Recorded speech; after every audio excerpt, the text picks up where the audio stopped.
On est toujours dans Ilchot Shabbat, on est dans le Chod de Kiddush. On avait commencé, on avait appris pas mal d'halachot. On continue. Quelqu'un qui veut faire entrer Shabbat plus tôt, il a pour une raison ou pour une autre. On peut faire entrer Shabbat plus tôt. À partir de quand? Combien de temps avant? Plus tard. Plag à Mincha. Quoi plus tard? Moi, je vais faire rentrer plus tard. C'est une règle comme ça. Alors, toi t'es un rigolo. Mais non, Shabbat, tu peux le faire entrer jusqu'à 1h15 avant la tombée de la nuit. Ok? Plag à Mincha, c'est quoi? Plag, c'est la moitié de Mincha. Mincha Ktana, c'est 2h30 avant la tombée de la nuit. Mincha Ktana. Ktana, c'est quand il te reste peu de temps entre le Mincha et la tombée de la nuit. Mincha Gdola, c'est vers 1h, midi et demi.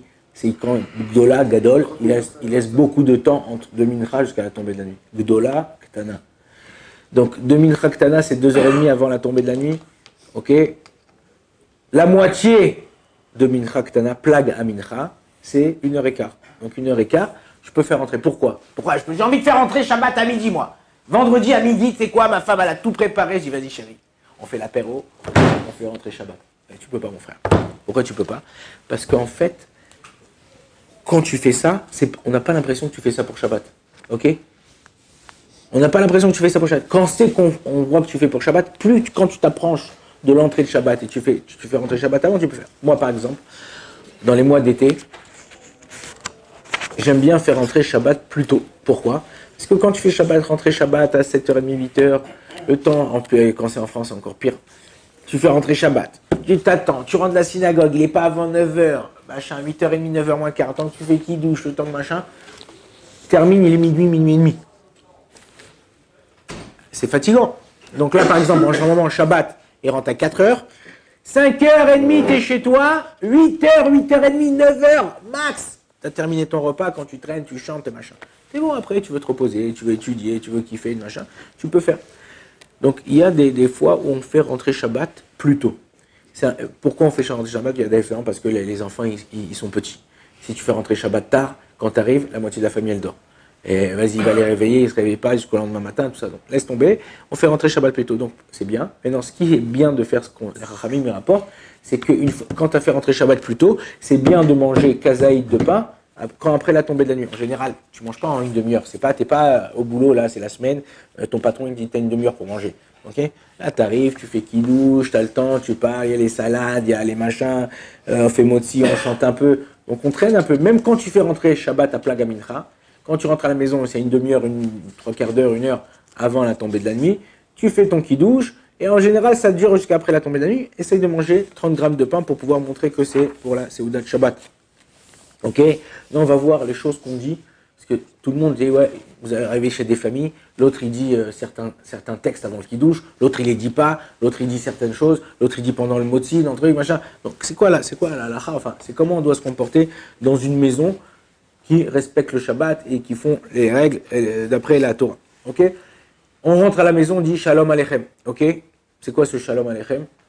En vérité, on vient de dire, il y a une Gemara dans Masechet Baba Metzia, Baba Kama, qu'on fait rentrer Shabbat, on sort là-bas, l'Ikrat Shabbat Malketa. On sort devant le Shabbat, la reine de Shabbat. Ok? Donc on vient rappeler, je vous avais dit la dernière fois que quand tu rentres à la maison, il y a 2 anges qui t'accompagnent. Okay, un du bien et un du mal. Et quand tout se passe bien, il dit Amen. Il dit que toutes les semaines ça soit comme ça, il dit Amen. Quand Chaz v'Shalom, Chaz v'Chaila, ça se passe mal. Pareil. Et le Alenu, il maudit. Et l'autre ange, contre son gré, il dit Amen. Donc il faut faire attention. On vient Shalom Aleichem, la paix sur vous, la paix sur nous. Comment ils disent nos cousins, les Arabes, quand ils se rencontrent? Salam alaikum. C'est quoi? C'est Shalom Aleichem. Qu'est-ce qu'il lui répond? Alaikum as-salam. La paix. Et eux, ils répondent. D'où ça vient ça?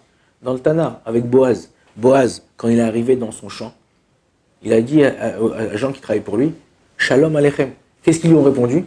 Aleichem à Shalom. C'est-à-dire tout ça. Chez eux, il y a prophète Ibrahim. C'est qui prophète Ibrahim? C'est Avram Avinu. Prophète Youssef. C'est qui Youssef? C'est Youssef al-Tzadik. Hein? Et par exemple, j'étais dans un Uber. J'étais dans un Uber à Paris. Je parlais avec lui. Moi, j'aime bien savoir d'où ils viennent, tout ça. Là, je viens de Kabylie, je viens d'Algérie, du Maroc, du Mali. On parle, on discute avec eux ouvertement, machin. Et il m'a dit, moi je viens de Kabylie, mais avant qu'il y ait les musulmans en Kabylie, il y avait les juifs ou les chrétiens. Il m'a dit, ma femme aussi, elle vient de Kabylie, elle s'appelle Kaina. Il m'a dit, c'est un nom quoi, juif ou chrétien? C'est un nom juif. Il dit, comment juif? Alors je lui ai dit, parce qu'il y a Adam et Chava, Adam et Ève. Il m'a dit, ah ouais, Adam et Hawa. Parce que eux, le Vav, ils font waouh. Comme nous, en vérité. Nous, en vrai, on lit la Torah, tu vas qui c'est Rachamim. Tu apprends la lecture de la Torah. Tu dis pas, Vaïdaber Hachem el Moshe mort. Tu dis, Waïdaber Hachem el Moshe mort. Parce que le Vav, il se lit wa. Sinon, quelle est la différence? Pourquoi ça se lit comme ça? Sinon, quelle est la différence entre le Vav et le Vet? C'est un Vav, c'est pareil que Vet. Et Vaïdaber, tu mets un Vav ou un Bet, c'est la même chose, un 100 points. Ça fait. Non. Parce qu'il y a une différence de mettre au niveau de l'élocution de chaque lettre, comment la prononcer. Et donc, je lui dis, à l'époque, le Midrash, il rapporte que chaque enfant qu'ils ont eu, Adam et Chava, après les gens, ils avaient comme une sœur jumelle qui naissait avec elle, ils appelaient le nom féminin. Donc, Kaina, c'était des trucs. En vérité, il y a plein de choses comme ça qu'on ne sait pas dans la Torah, qu'il faut étudier pour savoir. Mais il y a des choses que la Torah, elle est précise. Tu ne dis pas un mot s'il ne faut pas le dire. Comment on fait rentrer le Shabbat? Quel chant on doit dire? Pourquoi on dit ce chant? Il y a une raison. Chaque chose que tu fais, à la moindre virgule, il a une raison. Si on n'apprend pas, on ne sait pas. Mais non, comment on doit dire? Les gens, des fois, ils se disent Mi melech malachei amelachim. Non, on ne dit pas Mi melech. Comment on doit dire? Melech malachei amelachim. C'est quoi? C'est-à-dire quoi Mi melech? Mi melech, c'est du roi. Non. Melech malachei amelachim, le roi des rois. Pas Mi melech. Ok, donc, comment on doit prononcer, c'est important. Après, à la fin de Shalom Aleichem, il y en a qui disent Beshiftechem, les Shalom. En général, on dit 3 fois Shalom Aleichem, 3 fois Boachem les Shalom, 3 fois Bachoni ou Bachounou. Okay, Bachoni, c'est singulier, Bachounou, c'est pluriel, il ne faut pas s'étonner. Beshiftechem les Shalom, il y en a, ils disent, le Ben Ishra, il rapporte, après la Kabbalah, qu'on ne dit pas Betsetrem les Shalom. Pourquoi on ne dit pas Betsetrem les Shalom? Parce que déjà, si par exemple dans la maison il y a des disputes, on ne dit pas pourquoi, pour ne pas faire sortir les anges, que les anges ils restent à la maison et qu'il n'y a pas d'embrouille. Comme ça, il y a une Gemara très sympa avec Rabbi Meir Balanès. Rabbi Meir Balanès, il a entendu qu'il y avait 2 familles. Tous les vendredis, c'était la guerre. Tous les vendredis, ils se tiraient dessus et tout ça, des histoires, des machins, etc. Rabbi Meir Balanès, il a dit je vais y aller. Il est parti, il a pris son M16. Il est arrivé là-bas et il a dit, je vais rester avec eux, je vais rester truc. Quand ils ont vu le Rav qui était chez eux, il était une fois chez la famille là, une fois chez la famille là, ils ont eu honte de s'embrouiller entre eux. 1 Shabbat, 2 Shabbats, 3 Shabbats. Au bout de 3 Shabbats, il y a une voix céleste qui est sentie. Et il a dit, bon, Rabbi Meir Balanès, tu m'as pris la tête, on peut plus, à cause de toi, je fais plus d'embrouille. Le Yetzirah, le vendredi, il faut savoir que le Yetzirah, le vendredi soir, avec la femme, les enfants, les copains, les machins, il cherche les embrouilles, il te met le feu. Il te met le hesh, il te met le feu chez toi. Hein? Avant Shabbat. Que... Non, vendredi soir. Avant Shabbat. Vendredi soir, vendredi avant l'entrée de Shabbat. Vendredi toute la journée, le Yetzirah est là, le Yetz, et il arrive, il te cherche, il te monte à bloc pour que tu t'énerves. Donc, il y en a qui disent pas Betsetrem pour laisser les anges avec nous. Mais non, qu'est-ce qu'on dit à la fin? Ki melachav yetzavelach ishmocha bechol deacha. Ok, on doit dire ça à la fin. Mais non, pourquoi on dit ça? Il y a une des raisons. Ki melachav yetzavelach, donc ces anges-là qui sont dans ishmor bechol deacha, Hachem ishmor etc. qui te gardent dans chaque chemin que tu prends. Kadosh Baruch Hu garde. Mais non, on parle de chemin. Mais non, les sofetevot, les fins de lettres de Ki melachav yetzavelach, c'est les noms d'anges qu'on lit aussi quand on fait Tfilat Aderer, qui nous protègent lorsqu'on est en chemin. Donc dans certains sidours, il y a écrit Yud, Vav, He, Kaf. C'est le nom de l'ange, des anges qui te protègent. On doit juste penser, pas le dire, mais on dit le dire et en même temps penser. Après, en général, on dit Eshet Raïl. Eshet Raïl, on dit en général, pour remercier aussi nos femmes, que Eshet Raïl, c'est la femme vertueuse. Ok, et c'est pas seulement pour la femme, c'est aussi pour la femme, c'est aussi pour la Shrina. La Shrina, on dit que quand Shabbat y rentre, il y a une lumière divine. D'ailleurs, le Ben Ishraï, d'après la Kabbalah, tout le Ben Ishraï, il rapporte la halakha, et en même temps, il mélange la halakha à la Kabbalah, et il rapporte qu'on a une Tosefet Nefesh, Ruach et Neshama, vendredi soir, samedi matin, et après, le top du top, c'est Oudash Lishit. Maintenant, le vendredi soir, c'est quand que tu reçois cette Nefesh, Ruach ou Neshama. Nefesh, c'est quand tu termines Boikala, quand tu termines l'Echadodi. Après Barechou, Ruach. Et après, juste avant, à Ashkivé nous, ou Fros Alenu, là-bas on reçoit la Neshama. Pareil, le samedi matin, il y a des endroits dans la Tfila, on reçoit Nefesh pour Neshama. Et après, tu es au top du top à Seudah Shlichit. Donc c'est important de savoir que tu as une doucha en plus. Pourquoi les mecs, je sais pas, vous n'êtes jamais posé la question, souvent quand ça termine Shabbat, t'es pas bien, même si tu t'es un peu frais et tout ça, tu dois sortir en te bois et tout, et content et tout, tu as une soirée le samedi soir, et t'as un petit truc comme ça et tout, t'es pas bien. Parce qu'en vérité, Akadosh Baruch Hu nous reprend cette nefesh, Ruach ou Neshama, il nous reprend ces choses qu'on avait en plus, donc il faut profiter pendant le Shabbat. Et si toi, pendant le Shabbat, t'as pas fait ce qu'il faut faire, la nefesh ou Neshama, il remonte à Akadosh Baruch Hu, il dit qu'est-ce que t'as appris Shabbat, qu'est-ce que t'as fait, quel truc. Si t'as rien appris, c'est la honte. On met une nappe, ok, Shabbat sur la table. En général, la semaine, voilà, il n'y a pas de nappe là sur la table, mais en général, Shabbat, on met une nappe. Après, tu mets tes chalotes, et sur les chalotes, tu mets un apron. Pourquoi on fait ça? Pourquoi on met une nappe et un apron? Mets tes chalotes et mets un apron dessus. Ouais. Ou mets le pain dessus, sur la nappe, et laisse-le comme ça. La semaine, tu mets un apron sur ton pain, tu ne mets pas un apron. Qu'est-ce que tu as dit, Jeff? Pas que le pain soit jaloux du kiddush, parce que tu commences avec le kiddush, non? Il est honte. Pourquoi il est honte, il est jaloux? Je sais pas, moi souvent, quand je faisais kidouche, j'ai entendu ce que tu m'as dit là, le pain qui est pas honte.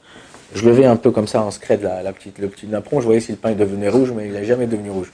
Mais t'as raison. Les Chachamim ils disent que pour pas faire honte au pain, parce que je vous avais dit une fois, c'est important. Vous savez que dans la halacha, Siman Resh Yud Aleph ou Resh Yud Bet, là-bas il y a des lois, comment on fait les brachot. Qu'est-ce qu'on fait passer avant ou pas avant? Les Sfaradim, on est moins à cheval sur ça parce qu'en général, quand la bracha elle est différente, on fait sur ce qu'on kiffe le plus. Ouais, nous les Sfaradim, on est des kiffeurs, on fait sur ce qu'on kiffe le plus. Ouais. Par contre, l'Ashkenazim, c'est un ordre. Nous, on l'a pas quand tu t'en fous, et on fait cet ordre-là. Mais sinon, Maga Esh, c'est quoi? Maga, Mem, Gimel, Aïn, Esh, Aleph, Shin. Mezonot ou Motzi, enfin Motzi en général, tu peux dire. Mezonot, Gefen, Etz, Adama, Sheakol. Mais non, là, entre le pain et le vin, qu'est-ce qui doit passer en premier? Magaesh, Motzi. Motzi après Gefen. Alors, étant donné qu'on ne fait pas passer une brachava, quand vous faites kidouche vendredi soir, ou quand vous faites kidouche à la synagogue, il y a une bête de kidouche à la synagogue samedi matin, avec bourra, whisky, machin, tout ça et tout. Ils apportent des fricassés, des machins. Le rav il va faire kidouche, il faut recouvrir les fricassés. Il faut recouvrir les crackers. Pourquoi? Parce qu'on ne fait pas devancer le geffen avant le mésonote. Donc on les recouvre, c'est pour ça qu'on les recouvre. Maintenant, ça c'est la première raison. Deuxième raison, pourquoi on recouvre une nappe en dessous, une nappe au-dessus, machin, tout ça? Parce qu'il y a écrit que la manne, ce qu'on recevait dans le désert, ketsapichit bitvash, elle était recouverte en haut et en bas comme de la rosée. Pour se rappeler qu'il y avait de la rosée en haut et en bas, que comment Akadosh Baruch Hu, nous on perpétue la loi, on essaye de chaque chose de faire par rapport à ce qu'on a vécu, le Ham Israël. Donc c'est pour ça qu'on met un apron en dessous et un apron au-dessus. Ouais, vas-y, je t'écoute. C'est quoi exactement la rosée sur la manne? C'est quoi exactement ça? La rosée, c'est la rosée. C'est pas le vin rosé, c'est la. Oui, mais la rosée. La rosée, c'est de la talme. C'est de la rosée qui gardait, en vérité, si tu veux, pour pas que ça s'abîme. Je sais pas, c'est à l'époque, il n'y avait pas de bête, parce que à Kadosh Baruch Hu, il y avait les nuées qui protégeaient en haut en bas, il n'y avait pas de serpent, il n'y avait pas de bête, il n'y avait pas de choses. Donc c'était juste pour garder si tu veux, ou la fraîcheur, ou garder la chose qui n'était pas encore. Ok, après on dit Yom Hashishi va'echul hashamayim va'aretz, ok? Rachetevot yudke vavke. C'est bien de regarder les bougies quand tu arrives de la maison. Ben Ishra, il dit, quand tu arrives de la maison, et surtout quand tu fais le kidouche. Quand tu fais le kidouche, ouais, ça y est, tu t'es réveillé, tu n'as plus besoin de coussin, de quoi tu parles? Vas-y, dis-moi, je veux rigoler avec toi. Hein? Vas-y, détends-toi, arrête, lâche-toi. Je me réveille. Ah, voilà. Ok, donc après on fait kidouche, on fait Va'echulu hashamayim va'aretz, ok, Yom Hashishi, Yudke Vavke, on participe, on est choutaf comme ça, il dit, on dit Mizmor, Shir Yom HaShabbat, Tov Lodot, Ladon, Uzamer, Shimchelion, Yagid Baboker, Azdecha, Umetra Balelot. On parle de la création du monde dans ce Mizmor, dans Yom Hashishi, Kakadosh Baruch Hu, on associe, on devient témoigner, on témoigne qu'Akadosh Baruch Hu, il a créé ce monde. Ok, le kiddush du vendredi soir, il se fait debout. Le kiddush de samedi midi, il se fait assis. Pourquoi debout, pourquoi assis? Quand quelqu'un il vient chez toi, en général, tu n'es pas là sur ta chaise, il tape à la porte. Vas-y, ouvrez, viens, rentre, vas-y, assis-toi là, assis-toi là. Tu vois, c'est pris pour un patron ou quoi, mon frère? Vas-y, respecte les gens, respecte le Shabbat. Quand Shabbat il vient, tu te lèves, tu l'accueilles. Quand un invité vient chez toi, bah, au Shabbat, tu le fais asseoir, tu l'accueilles. Shabbat, il est déjà là, il est déjà assis avec nous. On mange, on s'assoit avec nous. Ouais. Alors pourquoi pour la Dala, on l'a fait assis? Parce que la Dala, alors, il y a une différence entre Sfaradim et Ashkenazim. Bémet, les Ashkenazim font la Dala debout. Nous, les Sfaradim, on fait assis. Je vous ai dit, nous, les Sfaradim, on est des kiffeurs. Nous, on veut que Shabbat il reste. On n'a pas envie que Shabbat il sorte. On veut kiffer, continuer. Tout ça. C'est pour ça qu'on fait aussi. Mais Seouda, mais elle avait Maka. Donc, on reste assis. On dit à Shabbat, on reste avec nous encore un peu. Vas-y, on fait un petit kiff. Encore une petite dôme d'Amhot, une petite bourra, machin. Il reste. On fait Seouda réveillé. Et après, il se casse. Ouais. Et bon, Ashkenazim me dit, bon, allez, vas-y. Kavod, on accompagne. Ouais, qu'est-ce que tu voulais, Jeff? Pourquoi il y a certaines personnes qui boivent le kidouche, c'est-à-dire du vendredi soir debout? Non, tout le temps. La Gemara dans Kiddushin, même dans Gittin, le Mishnah Berurah, le Mishnah Berurah, il apporte dans la Masechet Gittin, dans Siman Aleph du Shulchan Aruch, que c'est dangereux, enfin c'est pas bon pour le corps de manger ou de boire debout. Donc ceux qui mangent ou qui boivent debout, le Kiddush, c'est une erreur. Il faut s'asseoir, tous les poskim, tu t'assois et tu bois. Et après tu donnes aux gens. 2 secondes.